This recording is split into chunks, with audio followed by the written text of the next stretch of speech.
लग्नेश लग्न के घर में ये पहला बेस्ट राजयोग हो गया, ठीक है। ये जिंदगी के लिए काफी है। अब यहाँ ये प्रश्न पूछना कि मेरा व्यक्तित्व कैसा है, तो बुद्ध जैसा है, क्योंकि मिथुन लग्न का लॉर्ड मिथुन लग्न में बैठ गया, ठीक है। हस्तगत है तो क्या करेगा, थोड़ा एनर्जी कम कर देगा। ओके, तो यहाँ ज्यों जैसा त्यों तैसा, जब जैसा तब तैसा।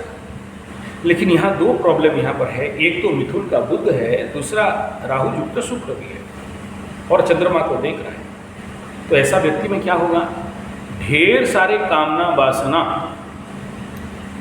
चंद्रमा के ऊपर जब दृष्टि शुक्र का आ जाता है और राहु शुक्र मिलके नागमणि लंपट योग, कामना वासना वाला योग बनाते हैं, तो ये कंडीशन लाइफ में बड़ा टेढ़ा और पेचीदा बना के रख देता है। हाई सेक्सुअल एनर्जी, यस, ठीक है। और सबसे बड़ा समस्या क्या, चाहत बहुत है, मिलता नहीं है।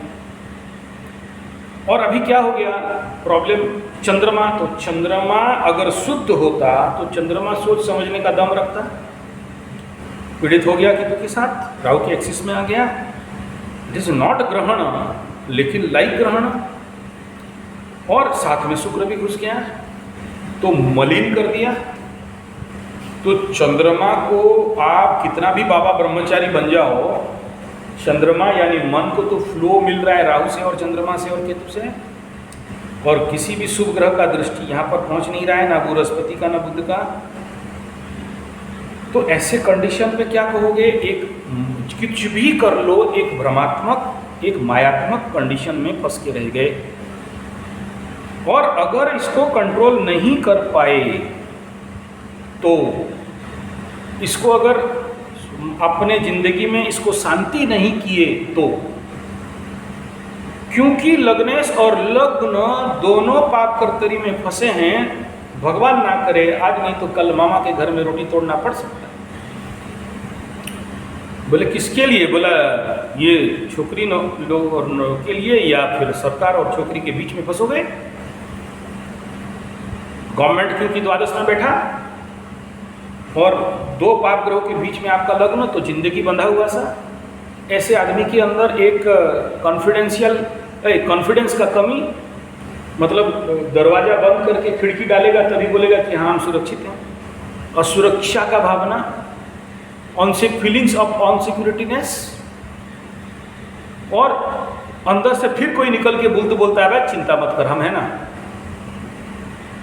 बाहर का मतलब बाहर तो सांड और अंदर से शनिपात, ठीक है। और अंदर कभी कभार फिर से हुंकार भरते हो और बाहर आके देखते हो कि ब्लॉक्ड हो।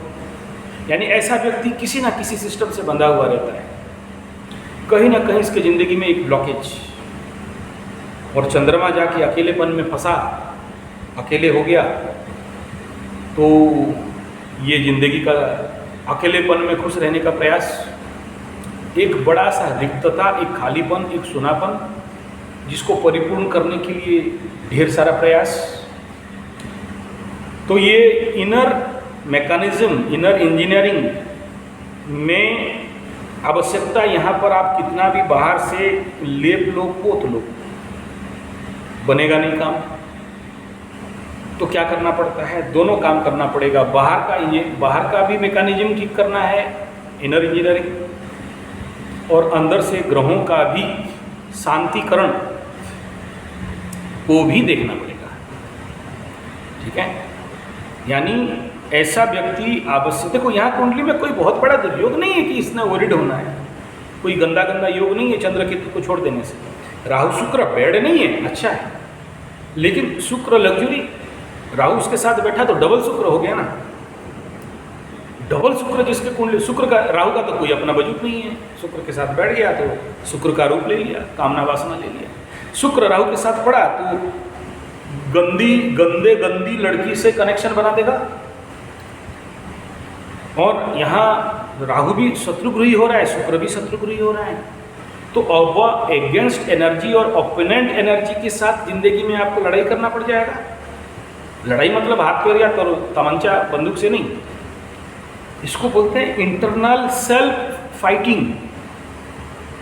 एक अनिर्णयता का भावना। जिस जगह में भी खड़े हो वहां पर 2 मिनट के लिए निर्णय लेने में मतलब सही निर्णय का कमी। ठीक है, क्योंकि एक तरफ मन खींच रहा है, एक तरफ कामना खींच रहा है, एक तरफ माया खींच रहा है और एक तरफ आध्यात्म खींच रहा है, एक तरफ ज्ञान खींच रहा है और एक तरफ मूर्खता खींच रहा है। ये जो दोनों के बीच में अंतर्द्वंद है, ये जिंदगी लड़ाईपूर्ण बनता है। मैं कम शब्दों में बहुत सारा बड़े बड़े फिलोसफी बता दिया। आई डोंट नो आप कितना समझ पा रहे हो। ये तब तक चलता है ना जब तक आप अपने ग्रहों को बैलेंस करना नहीं पा सीखे हो। इसमें बहुत सीखना होता है। राहु शुक्र वाला कुंडली आदमी सीख जाए तो बहुत उन्नति करता है, बुरा नहीं सीखा तो गंदगी में पड़ जाता है। देखो शुक्र तो शुक्र, हाँ yes yes yes yes, channelize कर दिए तो बहुत ग्रोथ कर जाओगे, नहीं चैनलाइज कर पाए तो बेड़ा गर्क करके रख देगा। ठीक है, वो बार बार खींचेगा उस तरफ मेंटल लेवल पे, बॉडी को बहुत भयावह रूप में इफेक्ट करता है। और आपके पास ऐसे लोग, आप मुझे नहीं पता कितने राहु शुक्र वाले लोगों को आप देखे हो। हम एस्ट्रोलॉजी में हैं तो ऐसे लोगों को बड़े एनालिसिस करते हैं और हमारे पास तो मतलब model guinea pig in our laboratory is available. ठीक है, तब जाके आपको उनको जब तक प्रैक्टिकली नहीं देखोगे तब तक नहीं समझ पाओगे। ठीक है, तो ये इनके ज़िंदगी में मैं क्या बोला, या तो टॉप ग्रोथ मारेगा या तो भीख मांग के खाएगा। अपने एनर्जी को या तो सदुपयोग करके चैनलाइज कर देगा या तो डैमेज करके डामाडोल कर देगा। शुक्र तो प्रेम का भी ग्रह है ना, तो उसमें राहु पड़ गया माया, तो कामना वासना की तरफ खींच कर डैमेज करता है। कामना वासना जब भयंकर आवश्यकता रहेगा तब आप मुंह मोड़ लोगे, मुंह फेर लोगे, और जब आवश्यक नहीं रहेगा तब आपके पास अवेलेबिलिटी हो जाएगा। अब सीधा सा बात है यार, इतना ज़्यादा समझने का जरूरत नहीं है, एक लाइन पे समझाता हूँ, समझ लो। गुरु चांडाल के बारे में जानते हो? गुरु चांडाल, गुरु और राहु एक कुंडली में बैठ जाएं, do you have any idea? गुरु तो डैमेज हो गया ना, वो व्यक्ति आज नहीं तो कल चांडाल का काम तो करेगा, किसी ना किसी रूप में करेगा। हाँ, तो जब शुक्र जैसे शुभ ग्रह के साथ बैठ जाए, हालांकि ये दोनों गुरु चेला हैं, लेकिन ड्राइविंग बड़ा गंदा हरकत की तरफ ले लेते हैं यार।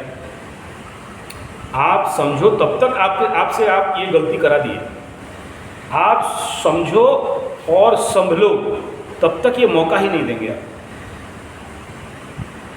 तो ये एक बहुत एनर्जी हो गया यहाँ पर। अब दोनों का भी पावर को भी देखोगे तो बड़े मतलब एक कोई कमजोर तत्व यहाँ पर नहीं दिख रहा है, दोनों फुल पावर में बैठे हुए हैं। शुक्र को भी देख लो और ये राहु को। हाँ, एक पॉजिटिव पार्ट है यार, शुक्र पुष्या में बैठ गया, पुष्या नक्षत्र में बैठ गया, शनि की वजह। This is the great thing for your life. शुक्र पुष्या में क्या फल देता है, मैं इसके अभी वीडियो दिया इसी चैनल में, टेस्ट एस्ट्रोथेरेपी में मिल जाएगा, बड़ा टेक्निकल चीज़ है, अच्छा काम रहेगा, इसमें मना नहीं है।